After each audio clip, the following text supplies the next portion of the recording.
quilt patterns with triangles make up the majority of history's quilt designs. Flying geese, Dutch windmill, Ohio star, hens and chickens are all names of quilt blocks that instantly conjure images in our heads, whether we quilt or not.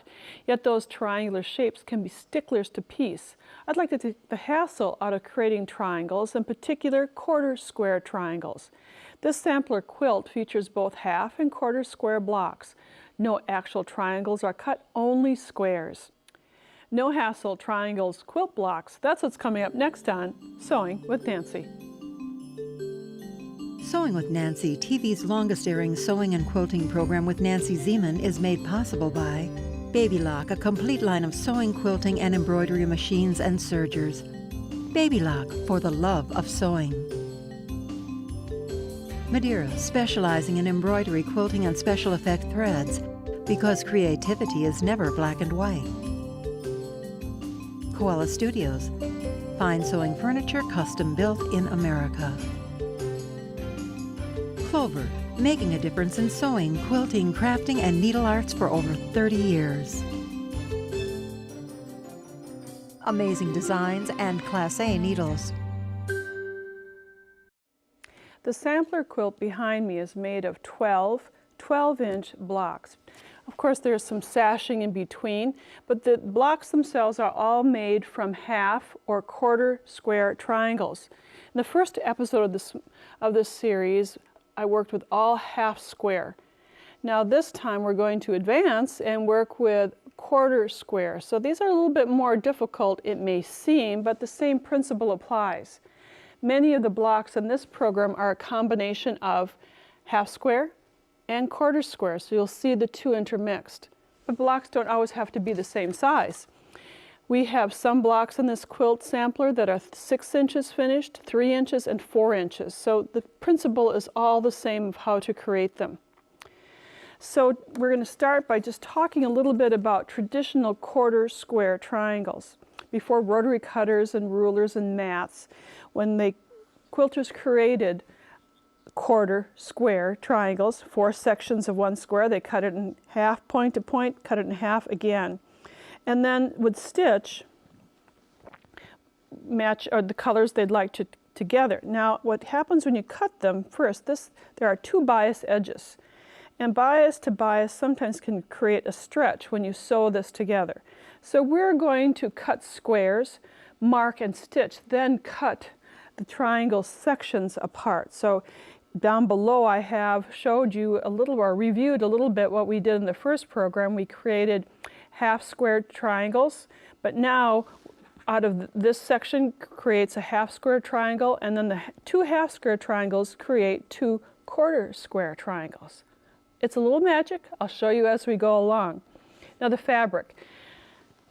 In the first program of this series, I did a lot of work on the fabric, not a lot of work, but some work on the fabric, just spraying it with starch or a spray starch alternative to get it nice and crisp. And I do this with all my fabrics, so it takes some time to just get it all nicely crisp, and so that the pressing part prevents some of the raveling and makes the squares, when you cut them, a little bit more accurate. But the sizing, that's where sometimes as quilters we wonder, what size should I cut to get that quarter square triangle? There are 3 ways you can do it, or 2 ways really, and then 3 ways to mark. If you're working with a gauge, some of the gauges tell you exactly what size to cut. On the right side of this gauge, it says for a 4.5 inch block, you cut 5 1/4 inch. So you would know that amount. Now if you didn't have a gauge like this, you take your finished block size, let's say it's 4 inches, and you add 1 1/4 inch. So that would be 5 1/4 inch. So add to the finished block size 1 1/4 inches, and you have the size. So now match with right sides together a strip that has been cut, in this instance 5 1/4 inch. And I have the right sides together of the blocks, and then I would cut 5 1/4 inch squares, so they're just squares.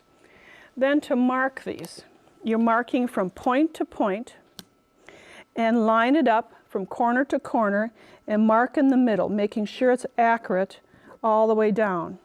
Now if you didn't have a gauge such as this, you could simply use a ruler, mark point to point, draw the line, or there are gauges that are made that have little end points.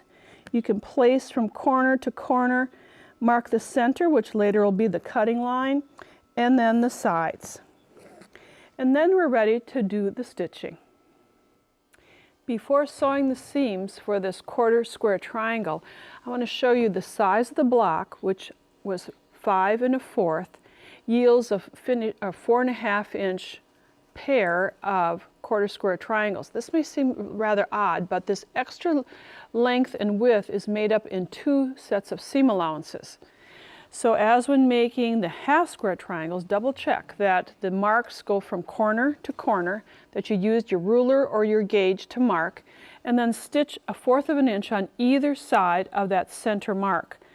On the block that's in my machine right now, I have already sewn a 1/4 of an inch on one side of the block, because this is just like making that half square triangle. You have to make half squares before you can make quarter squares.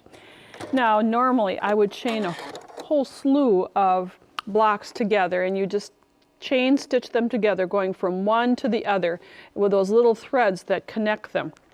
Then after you have stitched as many as the half square triangles as you need, then you cut apart the blocks. Again, you're creating half squares first. So I'll cut these apart down the center. You can even use a scissors as far as that goes, and then you have 2 half square triangles. And the blocks that I have here have been pressed toward the darker fabric color. Now on your table, to create the quarter square, you're going to align them up so that you have opposite colors meeting, so that the print and the teal are lining up. So I have them stacked, double check that they're aligned. And then on your ruler or your gauge, you're going to mark the opposite corners, which I've already done. Since these are now half squares, I'm going to move that little gauge so I can make sure it's all aligned, and so that the block is in the confines, or you could just put a ruler there and mark from point to point. Use a fine tip marking pen, and again make sure it's all lined up and mark. Then once you've marked this section, you're going to sew a 1/4 of an inch on both sides.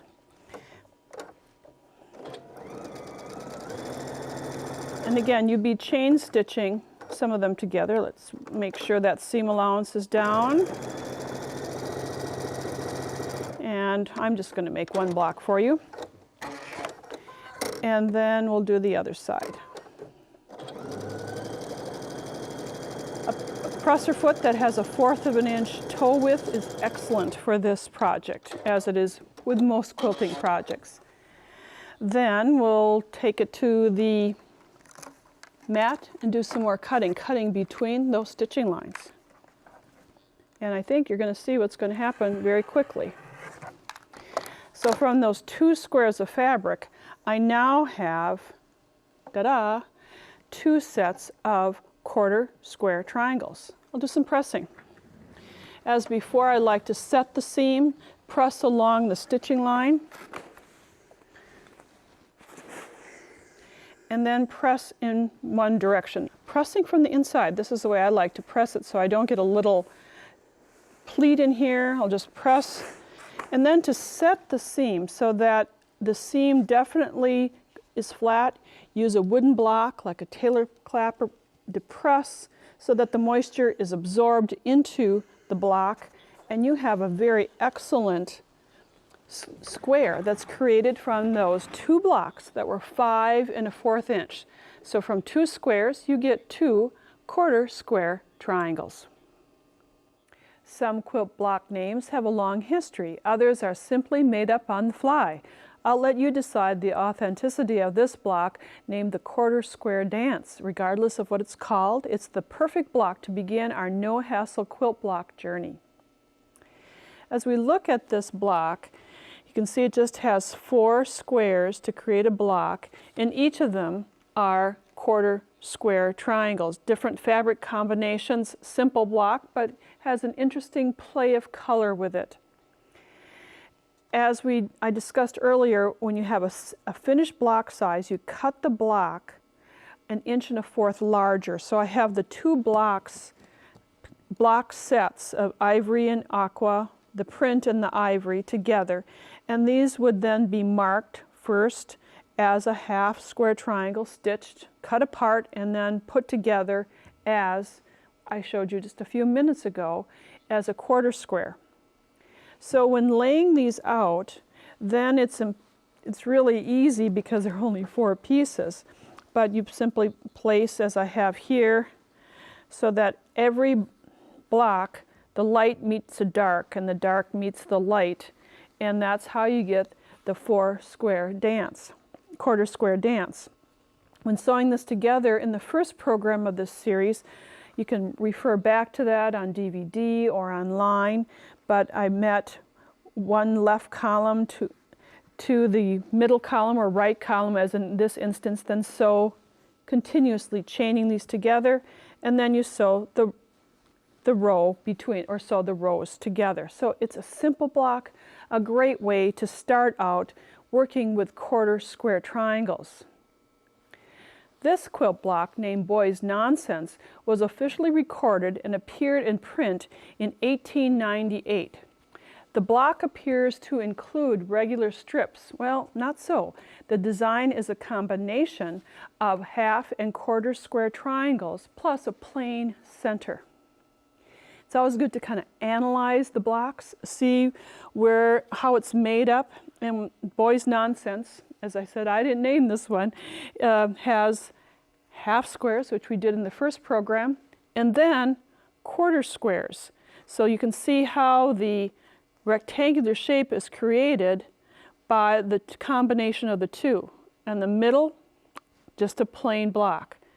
Now you have to cut 3 different sizes of squares for this particular block. The center, since the finished size is 4 inches, the center's cut 1/2 inch wider. So we have 4.5 inch center block. Then for the half square triangles, if you joined us last time, you found out that those are cut 7/8 of an inch larger than the finished block. So these are 4 7/8. And then I guess these are the smaller ones, excuse me. These are 4 7/8. And then the quarter squares are cut 5 1/4. So it's a little math, but once you get the cutting down, I think you'll be able to see how this works. So I have my center block, and I'm just going to put the quarter squares around it, and then in the corners, I have my little cheat sheet here. I'm just going to peek at at my little notes to see how those rectangular shapes are created. And that's Boys Nonsense. It might be difficult to comprehend, but the next block, Silent Star, is almost identical to the last block, Boys Nonsense. The main difference in construction is the center. All the other blocks are the same. This is a case where fabric choices totally change the design of the quilt block. Now if we look at this block that's in the upper left of my quilt, it doesn't look much like the last block that we had. But on the table, I have the Boys Nonsense quilt block placed next to the Silent Star. And here you can see there are half square triangles, quarter square triangles. The difference is that in the middle of this block, instead of it being a solid, it's a quarter square. But look at all the unique different colorations that cause a design change. This is a quarter square, this is a quarter square, but just by changing color, you have a lot of variety in your quilt making.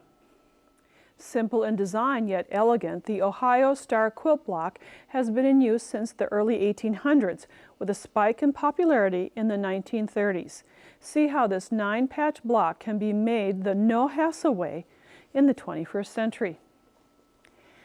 There are many configurations for the Ohio star, and I happen to choose solid fabrics in the corners, a solid fabric square for the middle, and then the 4/4 square triangles, as you can see, between all the corners.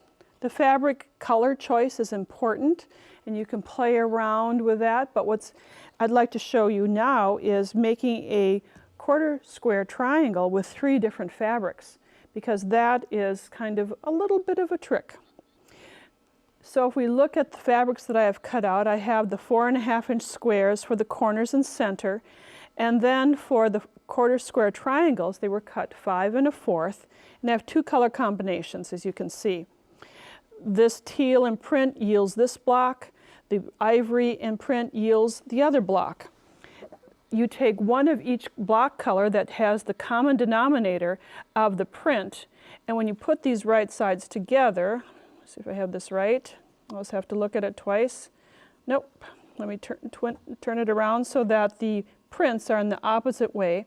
I would then stack these right sides together and then mark down the center, and you can see, even though I haven't marked or stitched it, how it creates 3 different fabrics. Again, to make it a little bit clearer, we're going to place the same fabrics on opposite sides, and then stitching down the center, you get the 3 colors on a 1/4 square triangle. And then when laying this out, you can do it in a variety of ways, but here are the 1/4 squares, and let me see, that doesn't look right. Here we go. And then put a solid square in the center. And ta-da, an Ohio star block 9 patch. Now for your master's degree in 1/4 square triangles. The Star of Hope combines a 1/2 and 1/4 square triangle. I call it a modified 1/4 square. Notice that the 3 color block of aqua, ivory, and teal. Success comes by thinking through and following the directions. When we look at this block, you'll see that there are some 1/2 square triangles in the corner, and then this is the modified 1/4 square triangle, and then a solid block. This is what I'd like to show you how to create. You cut some of the fabric as if it's a 1/4 square. So the portions that are going to create the triangle, this was cut 5 1/4, and you'd sew down either side of the center to create these 2 blocks. But then for the 3rd fabric, if you cut it 5 1/4, it's going to be too large. So you cut this the size of a 1/2 square triangle, which happens to be 4 7/8 for this particular block. And you place it on top of the triangle that you see here, the 1/2 square triangle. The ruler or the gauge, whatever you're using, is placed on the opposite ends, and you'd mark down the center and stitch 1/4 of an inch on either side, and I think you can see what happens.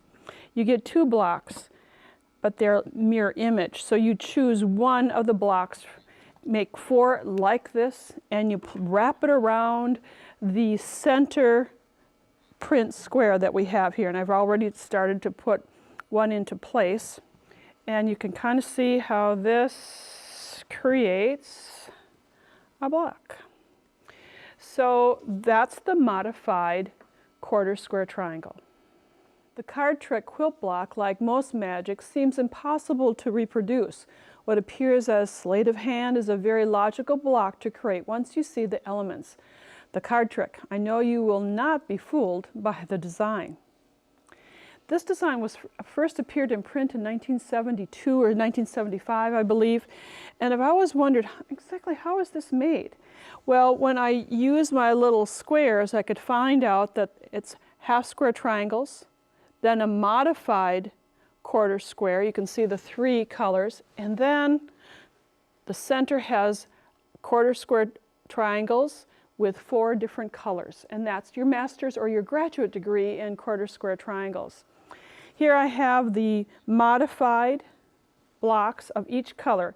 It makes a lot of sense to make at least 4 blocks at once, but I'm just showing you one because by the time you make all of the triangles, you are going to have extra pieces. But then for the center, I have 2 different color combinations.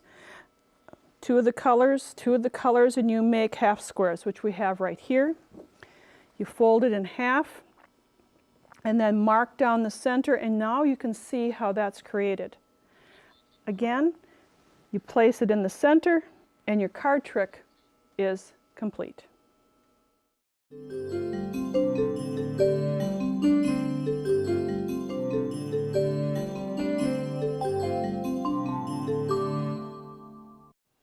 My Nancy's Corner guest is here to inspire you to make pouches for kids who need distraction while waiting for a treatment.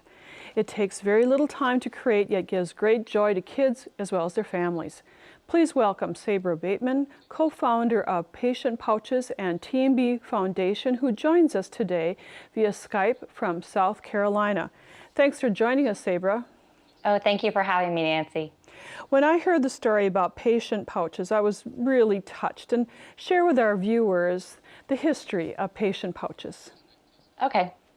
Well, my friend and I, Lindsay Barnett, started TMB Foundation with the intent of starting to provide patient pouches to pediatric cancer patients who were in need as they wait for long appointments prior to surgery or long treatment days.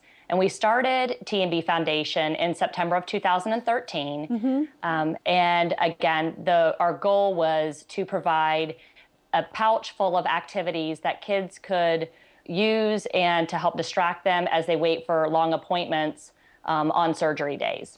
Now, Sabra, you know about this firsthand experiences.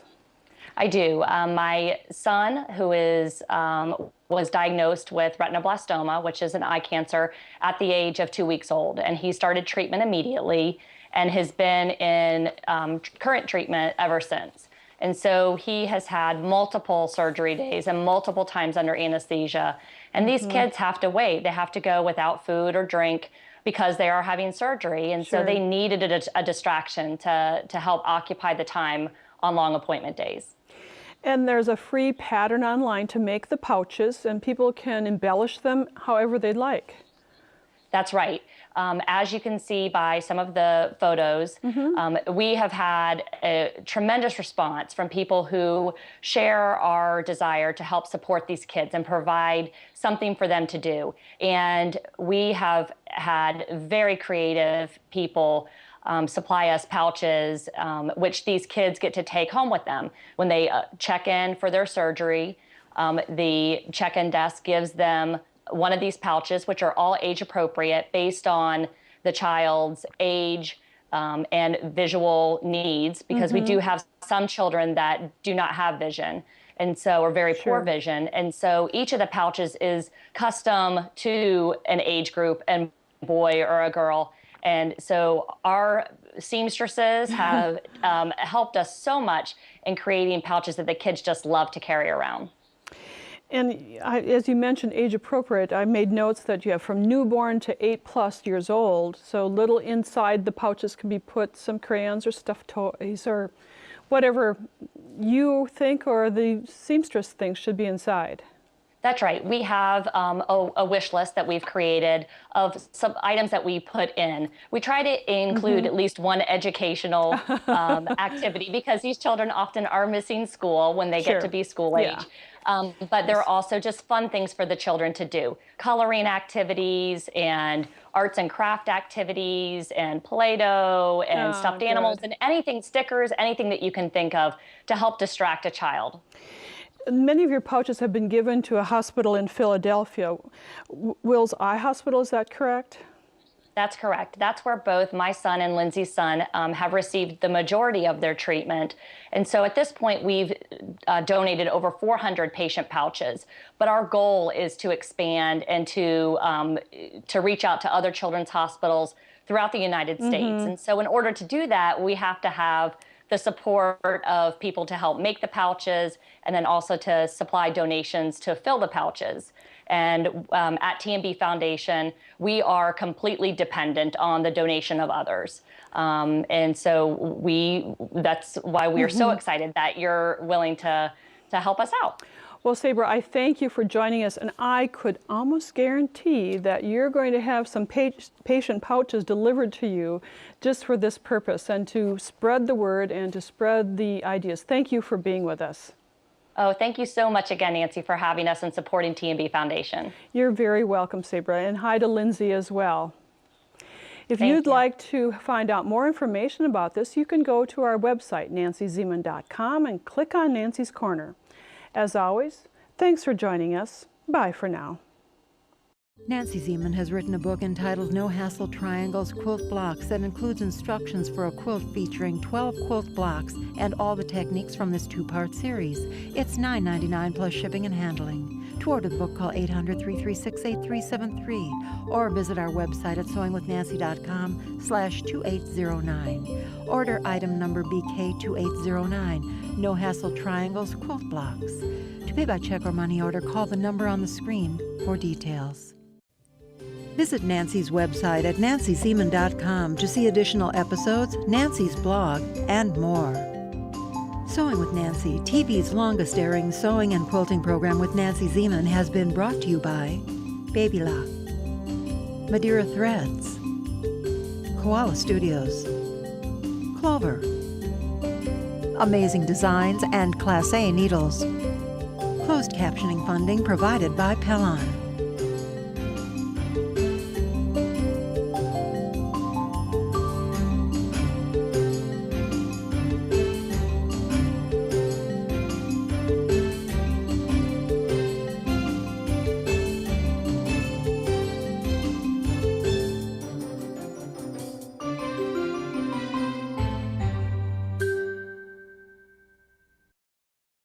Sewing with Nancy is a co-production of Nancy Zieman Productions and Wisconsin Public Television.